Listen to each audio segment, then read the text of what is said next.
Thomas Bauschbach von Werde Musiker, herzlich willkommen zu diesem Piano-Tutorial Girls Like You von Maroon 5.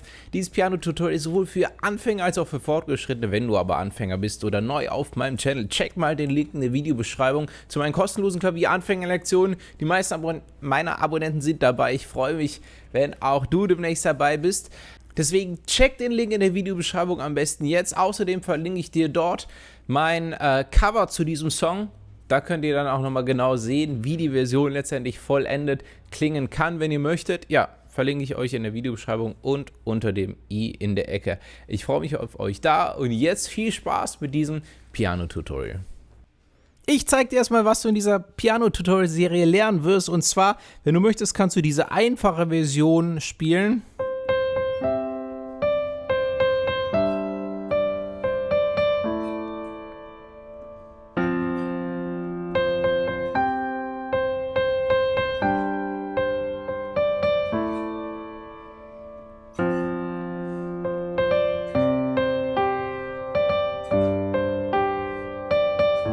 Es geht sogar auch noch einfacher.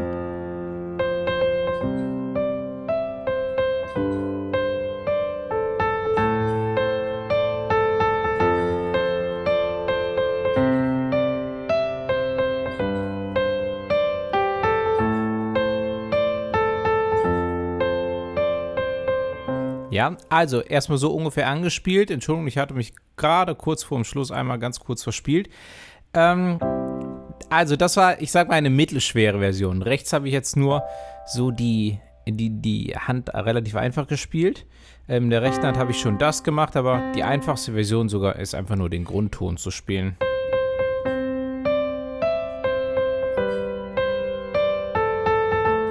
Ja, so. Okay, aber es gibt natürlich auch die...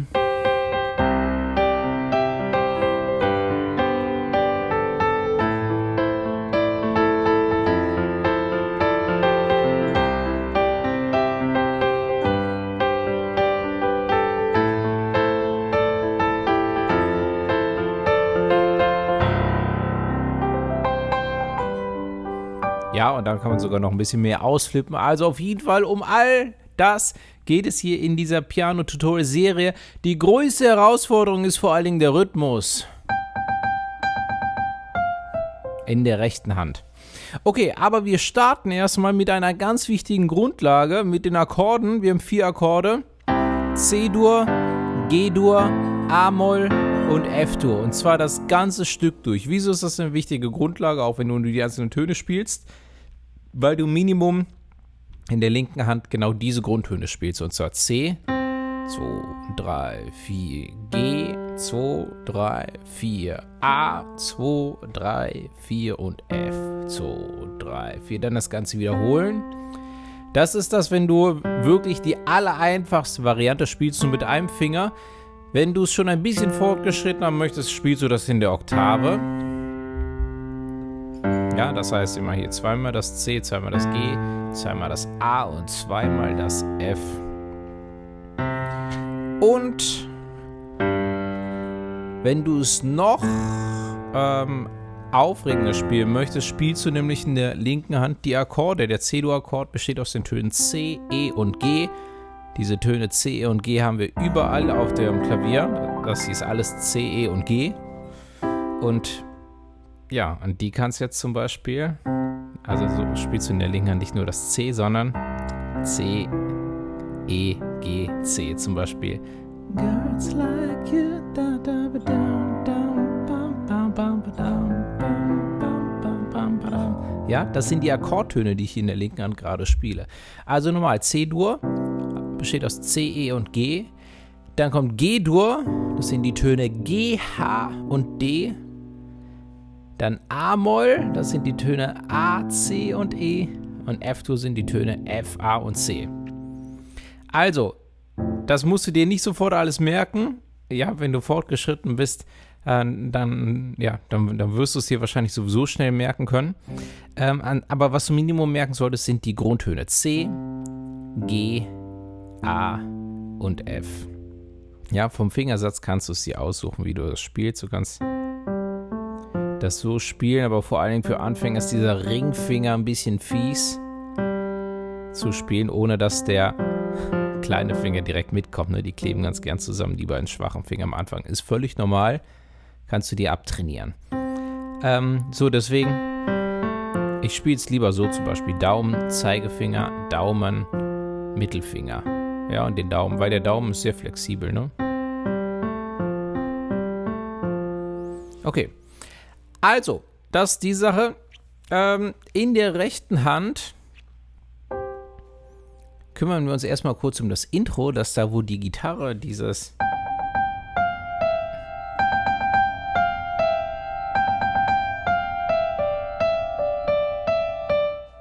sowas ungefähr spielt. So, da ist wirklich die Herausforderung, die Geschwindigkeit, ne? Das ist G, G, G, G, G, F, E.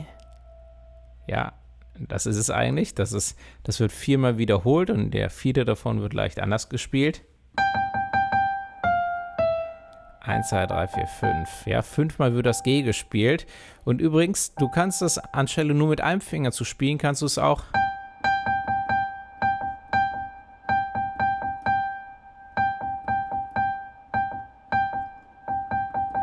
wirklich auf einer Taste mit unterschiedlichen Fingern spielen.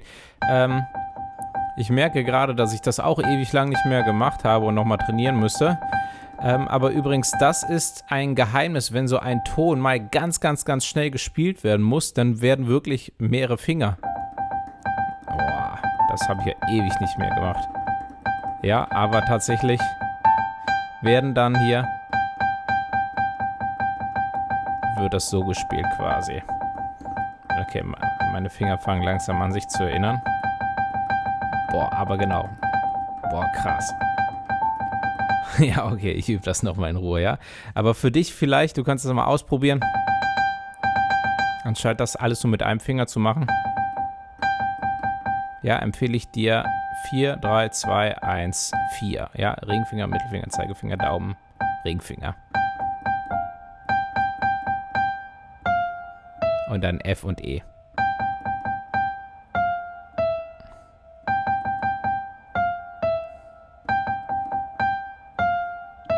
So, 3-mal wird das gespielt. Übrigens zum Üben empfehle ich dir das aber 20, 30, 40, 50 Mal zu wiederholen. Ja, damit du sie einfach gut einprägst. Und dann beim 4. Mal wird hier auf D und E abwechselnd gespielt. D, E, D, E, D, D, E, D. Das ist der letzte. D, E, D, D, E, D. Ja, das ist der letzte Überabschnitt. Auch den ganz oft wiederholen. So lange, bis du es perfekt spielen kannst. Und dann hast du das gesamte Intro.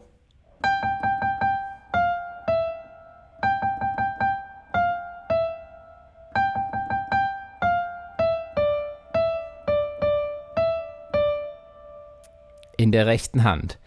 Dazu kommt jetzt die linke Hand. Achtung, das wird wirklich, obwohl ist es eigentlich nicht, ist es noch nicht zu kompliziert, aber trotzdem, immer wenn beide Hände zusammenkommen, ist es erstmal Horror. Wir schlagen erst das C an der linken Hand. Nach dem E, also quasi nachdem in der rechten Hand der Überabschnitt einmal komplett durchgespielt wurde, wird links das G gespielt und die rechte Hand spielt wieder das gleiche. Jetzt spielt die linke Hand das A.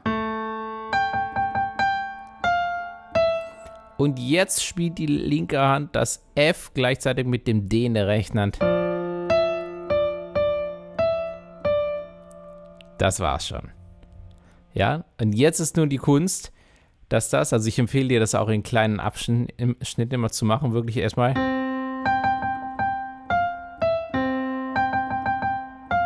Oder halt mit einem Finger. Rechts. Ja, aber bleib erstmal auf einen und spiel es auch erstmal langsamer, ja? Mach nicht direkt hier die komplette Folge in der linken Hand durch, sondern wirklich. Nämlich viel wichtiger ist, dass es gleichmäßig ist. Vielleicht hast du ein Metronom oder so. Viele Pianos haben das eingebaut. Ansonsten gibt es das auch kostenlos als App oder im Internet.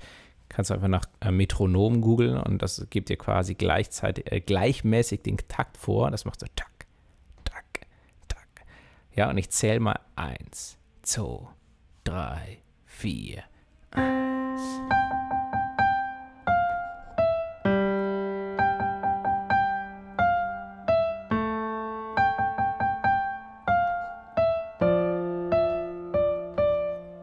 Und nochmal.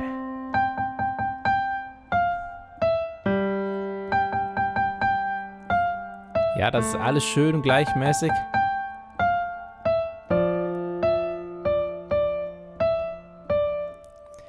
Und so komisch das jetzt auch klingt mit dem gleichmäßig, ja, das ist gerade für Anfänger ist es super, super schwer, wirklich gleichmäßig zu sein. Also wenn du Metronom hast oder jetzt auch gerne mitzählst, 1, 2, 3, 4 und einfach nur 1, immer auf der 1 in der linken Hand den neuen Ton anschlägst, 2, 3, 4, 1. Ja, und der Ton soll wirklich immer ganz genau auf die 1 kommen.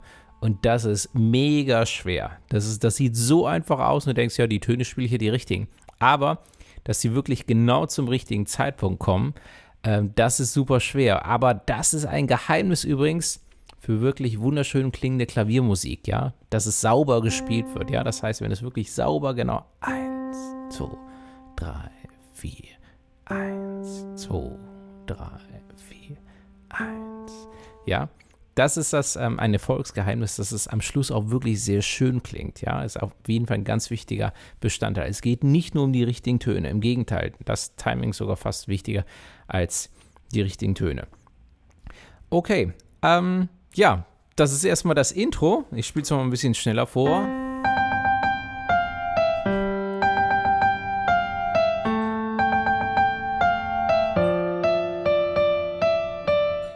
Yeah.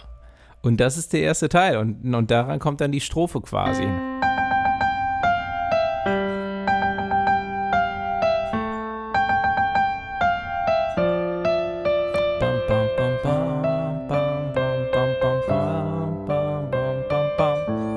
Ja, da geht's dann im nächsten Video mit weiter. Ich freue mich, wenn du dann wieder dabei bist im nächsten Teil. Ich freue mich immer über deinen Besuch auf meiner Seite werdemusiker.de. Check mal den Link in der Videobeschreibung. Es gibt ein paar coole, kostenlose Anfängerlektionen. Wenn du ganz neu hier bist auf dem Channel, lege ich dir die sehr, sehr ans Herz.